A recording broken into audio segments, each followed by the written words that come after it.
ማንቸስተር ዩናይትድ ቤት ትኩስ መረጃዎች ደርሰውናል። ቡድኑ ፒኤስጂ ለመግጠም ወደ ስዊድን ሲያቀና እንደ ኩኛና ዳሎት ያሉ ኮከቦች በህመም ምክንያት ከስኳድ ውጪ ሆነዋል። በሌላ በኩል ዩናይትድ ይፈልገዋል የተባለው ሉዊስ ሆል በኒውካስትል በኩል የቀረበለትን ጥያቄ ውድቅ ተደርጎበታል። የዛሬውን የማንቸስተር ዩናይትድ አጠቃላይ የዝውውርና የቅድመ ውድድር መረጃ ይዘንላችሁ ቀርበናል። በመጀመሪያ የፒኤስጂ ጨዋታ ዝግጅትና የጉዳት ዜናዎችን እንደሚከተለው ይቀርባል።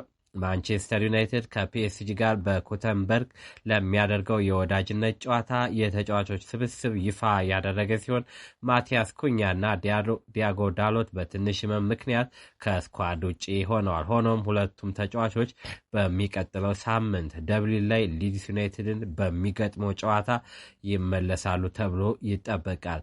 አጥቂው ቤንጃሚን ሴስኮ በካሪንግተን ከጉዳቱ እያገገመ ሲሆን በቅድመ ውድድር ዝግጅት እስካሁን ከሜዳ ውጭ ነው። በአንጻሩ ካፕቴን ብሩኖ ፈርናንዴስ ከዓለም ዋንጫ እረፍት በኋላ ለመጀመሪያ ጊዜ ከቡድኑ ጋር ተጉዟል።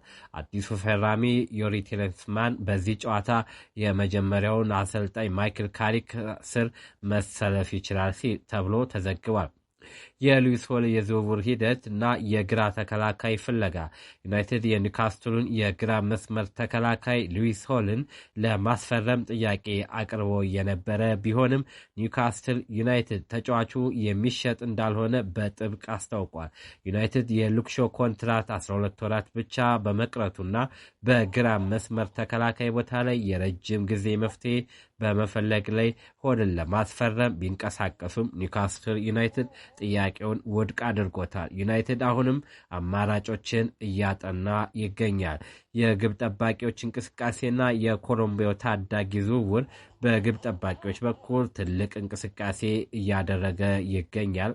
ማንቸስተር ዩናይትድ ቱርካዊ ግብ ጠባቂ አልታይ ባይንደር በ3.5 ሚሊዮን ፓውንድ የመግዛት መብትና ሙሉ ደሞዙ እየተከፈለ ወደ ሴልታ ቪጎ በውሰት ተቀላቅሏል። ሌላኛው ወጣት ግብ ጠባቂ ራድኪቪቲክ በ14 ሚሊዮን ፓውንድ ወደ ሚድልስብሮ ለመዘዋወር ከስምምነት ላይ ደርሷል። በተጨማሪ ዩናይትድ የ18 ዓመቱን ኮሎምቢያዊ አማካይ ክሪስቲያን ኦርዞኮን ከፎርታሌዝ ማስፈረሙን አረጋግጧል። ተጫዋቹ በቅድመ ውድድር ደረጃ ከአካዳሚው ጋር አብሮ እንደሚሰራም ተዘግቧል።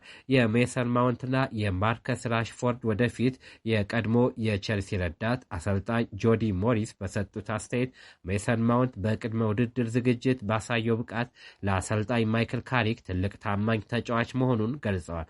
ነገር ግን በቋሚ ስብስብ ውስጥ መግባቱ ከብሩኖ ፈርናንዴዝ ጋር በሚኖረው ተፎካካሪነት እንደሚወሰን ተናግሯል።